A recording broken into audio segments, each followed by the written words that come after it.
Mason Jennings, Private Detective. Starring Tim Riker as Mason Jennings. Co-starring Carrie Holman as Sabrina Storm. Cab Sullivan as Lieutenant Frank Stillman. Linda Mitchell as Patsy Willis. Thomas Cutter as Dr. Carl Willis. Victor Nelson as Kyle Davis. And introducing Ramona Cooper as Wanda Willis. Episode 2, Part 2, The Lady in Gold.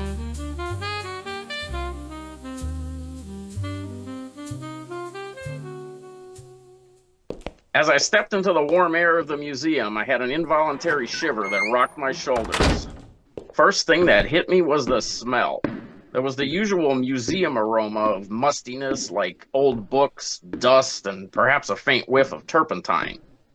And something else, a sweetness, too cloying for my taste, like cheap perfume trying to hide the stink of a back alley. Walls stretched up higher than a dame's expectations, all painted white, like they were trying to bleach the soul out of the place. I followed Dr. Willis to his office, or maybe library would be a better word.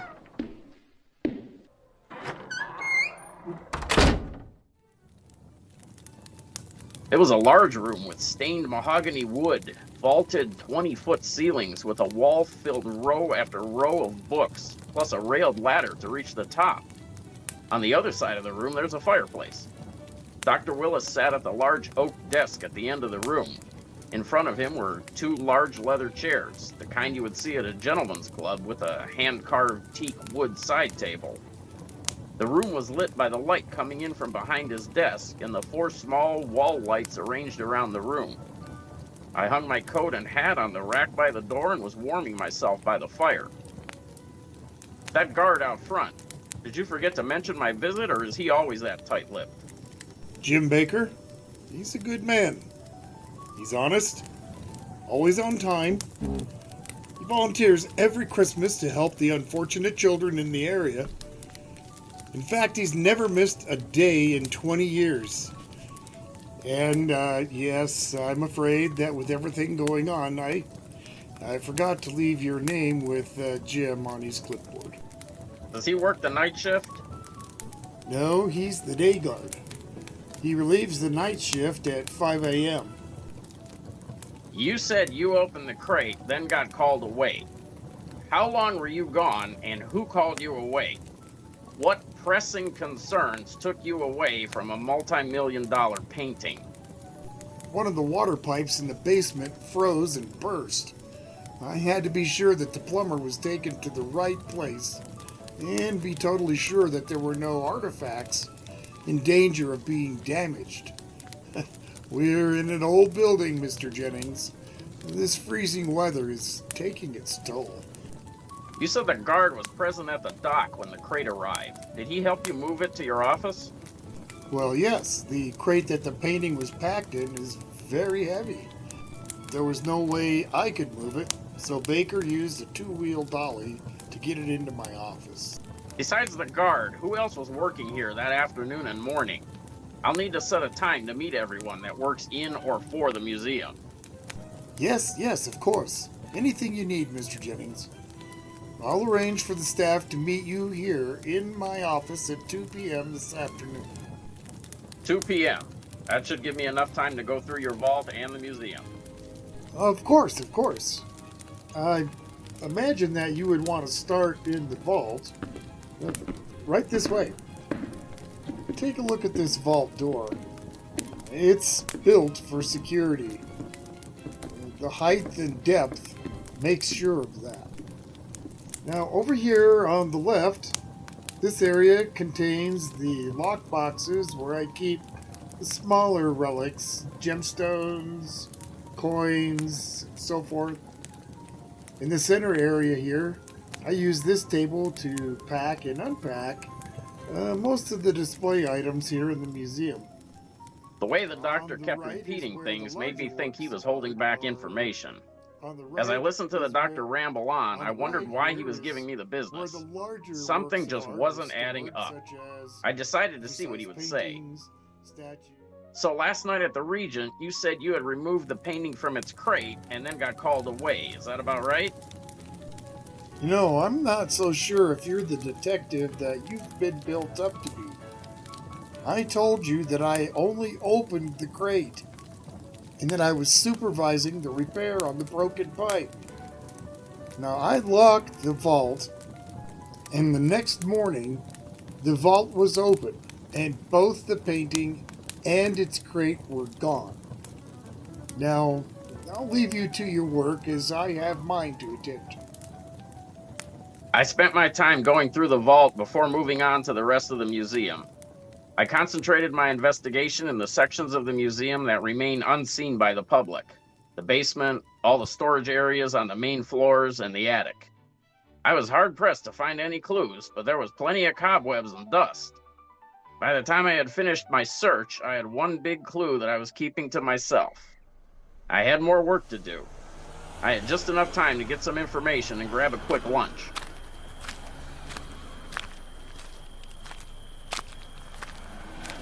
The fresh air on the 2-block walk to the automat was a relief from the dusty air in the museum. As I walked in, the savory aroma of hot soup and baked goods filled the air. I grabbed a chicken pot pie and a coffee. Mason! When I walked into the Regent Ballroom last night, I saw Crocker. I had called him just before I left my office. I wanted to see if anyone showed up after I left Dr. Willis. Thanks for meeting me here, Crocker. Anytime, Mason. Was there any action after I left? There was some young dame that came in about 10 minutes after Dr. Willis. She stood at the bar until you left. Then she went over and sat down. Where did she sit? Oh, what do you mean? When she sat at the table, where did she sit? Oh, I see what you're getting at, Mason. It didn't look like there was anything going on in that way. She got to the table and gave him a peck on the cheek. Then she sat across from him in the same chair you used. They talked for about 20 minutes and then they left. What was their demeanor like? It looked like they were worried about something. At one point, Dr. Willis had his hands over his face and shook his head no. And the broad, what did she do? She reached over and patted his shoulder. I could see what she was saying. She said, "Don't worry, it'll be okay." What did she look like? She was short for a dame, maybe 5'5", strawberry blonde, in her mid-20s. She's a real knockout. Thanks, Crocker. I'll be in touch. I had a feeling Dr. Willis was keeping something hidden. My talk with Crocker confirmed it. After having my lunch, I stopped at the newsstand on the corner. I bought a copy of the paper and a pack of cigarettes. The walk back to the museum gave me just enough time to finish my smoke. I dropped the butt and crushed it with my foot on my way in. When I walked into Dr. Willis's office to question the museum's employees. Ah, here's Detective Jennings now. And right on time, I might add. Detective Jennings has a few questions for you all. Detective, I believe you met the day guard, Jim Baker. Nice to meet you again. Sorry about the mix-up this morning. Don't give it another thought. We all have our job to do. Very well said. And this is the night guard, Kyle Davis. Nice to make your acquaintance. Same here. A Marine, I see. How do you know? After looking at your boots, your haircut, and the Marine's tattoo on your right arm, it was a lucky guess. Are you trying to say something? Mr. Davis apologizes for being rude and disrespectful. Isn't that right, Mr. Davis? Yeah, sure. Whatever you say, Mr. Willis. Mr. Jennings, this is Mrs. Shirley Hayes. She is our museum tour guide. If you ever have any questions about anything on display, she's the one to ask. I'm sure. It's very nice to meet you. Pleasure is mine, ma'am. And this is our janitor, Jacob Smith. Nice meeting you, Detective Jennings. Mr. Smith, same to you. You know, at Homestead, we believe in good, honest food. That's why we carefully select the finest ingredients for every can of our delicious soup. From plump vegetables to tender meats, you can taste the quality in every spoonful.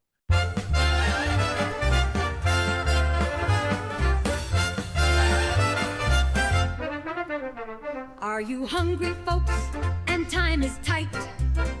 Want a supper that feels just right? Then listen close, and you will see the perfect answer, happy as can be. Homestead canned soups, oh so grand, the finest flavors in the land. For a quick and hearty meal, it's Homestead you'll feel. Homestead canned soups, the taste of home in every can. Homestead canned soups. When you want a soup that's made with care, the kind your mother might have made, reach for Homestead. It's real goodness canned for your convenience.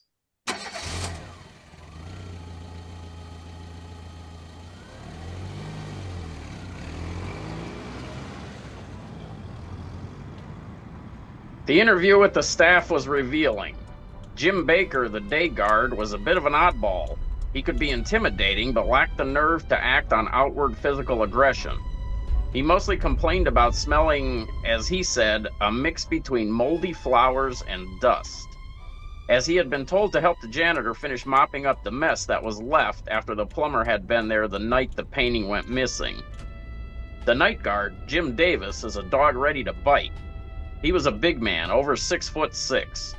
From the moment the interview started, his temper went from bad to worse. He thought his anger would throw him from suspicion. He was wrong. His reactions to questions about the night of the burglary were very peculiar. He was my number one suspect. Shirley Hayes, the museum tour guide, was a really swell old gal. She had been working for the museum since 1922. She was a widow and the grandmother of 5. The janitor, Jacob Smith, he's a little slow, but is a friendly enough fellow. He told me Jim Baker was mean to him when he was told to help Jacob mop up the basement. After the interviews, I thought it a bit odd that no one asked why they were being questioned.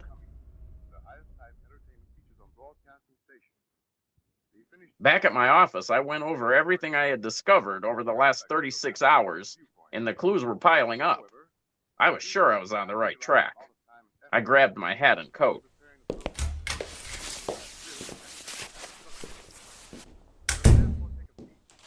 You can close up now, Sam. I'll see you in the morning.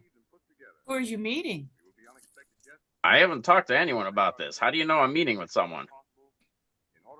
Every time you're meeting with someone, you walk out of your office, then you put your hat on just the way you did. Then you say, "You can close up now, Sam." I'm meeting with Jim Baker, one of the guards at the Metropolitan Museum. You know, come to think of it, I put my hat on that same way every time I leave, and I always tell you to close up. So how did you know I was going to a meeting? Until now, I didn't. Be careful, will you? I need my paycheck tomorrow. I don't need to be here for that. You always sign my name on your checks anyway. That's a talent I might have to use sometime, Sam.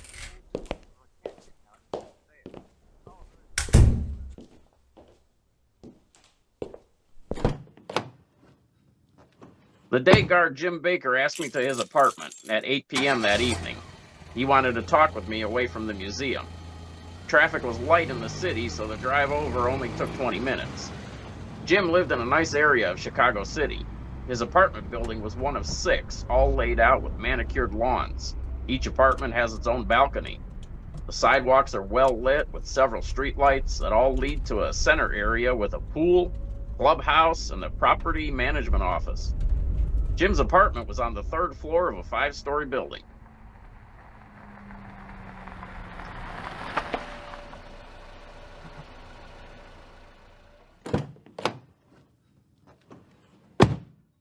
The inside was just as nice as the outside. I was surprised there was an elevator, but I decided to take the stairs. The hallway was lit by ornate wall fixtures, highlighting the wallpaper and lush carpet.